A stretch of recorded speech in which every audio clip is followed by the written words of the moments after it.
Октябрь 1941 года. Немецкое наступление на Восточном фронте развивается вполне успешно, но помимо победных реляций, в штаб немецкой армии неожиданно поступает сообщение о прорыве советских танков в недавно захваченный город Калинин. Немцы находятся в явном недоумении, так как крупных танковых сил противника близ города, по данным разведки, не было. После сообщения о том, что прорыв совершил один единственный русский танк, немецкое командование впало в полнейший ступор. Так началась легенда о подвиге простого советского офицера, командира танка Степана Христофоровича Горобца.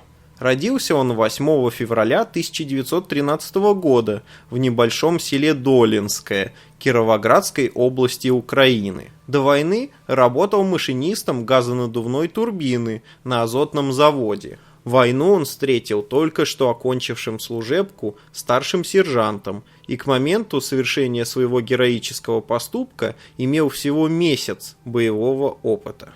Бой, произошедший 17 октября 1941 года, является образцом настоящей смелости, смекалки и военной наглости. В тот день перед 21-й отдельной танковой бригадой майора Агибалова была поставлена сложная задача – осуществить глубокий рейд в тыл противника, а также провести разведку боем, прорвавшись через город, занятый противником. Калинин к тому времени еще не подвергся опустошительному разрушению, вызванному последующими боями, и поэтому экипаж старшего сержанта Горобца был последним, кто видел довоенный город. Танковый батальон бригады под командованием майора Агибалова вышел на Волоколамское шоссе, ведущее в Калинин. В авангарде колонны шло 2 танка Т-34, танк Горобца и его комвзвода Киреева. На шоссе им встречается немецкая колонна, и немцы, успев развернуть противотанковые орудия, подбивают танк Киреева, а танк старшего сержанта успевает проскочить и скрыться в жилой застройке деревни Ефремово. Обходя немцев с фланга, экипаж Горобца успевает нанести немцам определенный урон и вырывается снова на шоссе, проходя мимо деревни Лебедева и аэродрома, где успевает наделать шороху и вновь скрыться в массиве зданий. Интересно, что одним из юнкерсов, который на момент боя совершал посадку на аэродром, командовал знаменитый Ганс Ульрих Рудель. Проходя недалеко от места посадки машины немецкого аса, танк Горобца вполне мог подбить беззащитный самолет, но прошел там чуть раньше. В это же самое время танковая бригада Агибалова попадает под плотный огонь штурмовиков Ю-87 и Хеншелей 123, взлетающих с аэродрома, и, потеряв несколько танков, останавливается. Когда танковая бригада попала под обстрел с воздуха, на танке Горобца в результате полученных повреждений выходит из строя рации. Не получив сведения об остановке колонны, он продолжает выполнять задание и прорываться через Калинин. На шоссе Т-34 нагоняет колонну немецких мотоциклистов и разбивает ее. Под все усиливающимся фланговым огнем зениток с ближайшего аэродрома и, наконец, осознав, что помощи ждать неоткуда, экипаж Горобца решает прорываться через город к своим, самостоятельно. На пути к Калинину танк встречает мотопехоту противника, давит несколько автомобилей и рассеивает пехоту немцев, врываясь в сам город. В городе танк проносится по улице Лермонтова, затем поворачивает на улицу Тракторную и затем на Первую Залинейную. В районе парка текстильщиков экипаж решает заехать через виадук во двор пролетарского завода, и в этот момент танк поражает немецкая противотанковая пушка. Несмотря на возникший пожар, мехвод танка Федор Литовченко продолжает вести машину, пока остальные члены экипажа ведут борьбу с огнем. Мехводу удается раздавить немецкое орудие, а экипажу совместными усилиями удается потушить пожар. Но орудие танка выходит из строя.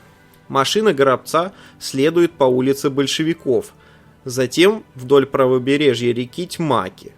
Танкисты решают пересечь речку по старому деревянному мосту, что им с трудом и удается сделать. Проезжая по улице Софьи Перовской, экипажу танка открывается прямой путь к центру Калинина. По пути к нему танк встречает еще одну колонну немецких грузовиков. Успев раздавить несколько машин и рассеяв немцев, танкистам удается успешно пересечь еще один мост. По пути на улицу Советскую Т-34 встречает немецкий танк. В советской литературе этот эпизод связывают с танком, однако такая встреча не подтверждается ни одним из документов. Возможно, экипаж Горобца просто спутал бронетранспортер или любую другую машину с танком. Протаранив вражескую машину и сбросив его в кювет, Т-34 глохнет, однако мехводу удается вновь его завести и продолжить путь. Тем более Горобец узнает, что заряжающему Григорию Коломийцу удается оживить орудие. Путь танка проходит через площадь Ленина, где 34-ка выпускает осколочно-фугасный снаряд по зданию, обозначенному экипажем как штаб.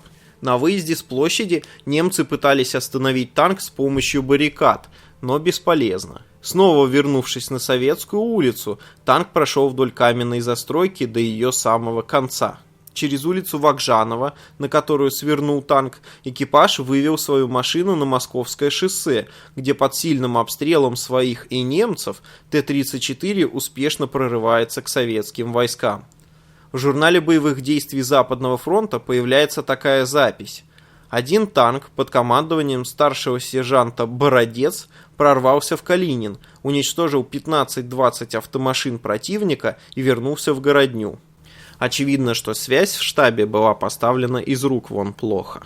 Позднее с экипажем Т-34 встретился лично командующий 30-й армией генерал-майор Хоменко. Горобец смог дослужиться до звания младшего лейтенанта и был награжден орденом Ленина. Позднее, 5 мая 1942 года, за проявленное в боях мужество и героизм, младшему лейтенанту Степану Христофоровичу Горобцу было присвоено звание Героя Советского Союза, но уже посмертно. За пару дней до гибели Горобца наводчик-сержант Григорий Коломиец был ранен и считался пропавшим без вести, но потом вернулся в строй и прошел всю войну. Механик-водитель танка, старший сержант Федор Литовченко и стрелок-радист-красноармеец Иван Пастушин прошли всю войну и дожили до победы. За скупыми строками наградного листа старшего сержанта Литовченко скрывается героический поступок всего экипажа. Механик-водитель Литовченко Федор Иванович провел свой танк 17 октября 1941 года через весь город Калинин, уничтожая живую силу и технику противника, и вывел танк к своим. В целом, успех данного прорыва объясняется двумя факторами. Во-первых, немцы не ожидали увидеть в своем тылу какие-либо советские войска. Тяжелого вооружения там также было мало. В основном по танку вели огонь из пулеметов и бросали в него противопехотные гранаты. При этом высокие потери немецких войск, понесенные от действий танкистов, подтверждаются многими документами. А во-вторых, сказался опыт и смекалка всего экипажа. Помноженный на толику везения, он превратил этот бой в легенду битвы за Калинин. Друзья, если вам понравилось мое видео, пожалуйста, подпишитесь на мой канал, поставьте этому видео лайк и не забудьте нажать на колокольчик.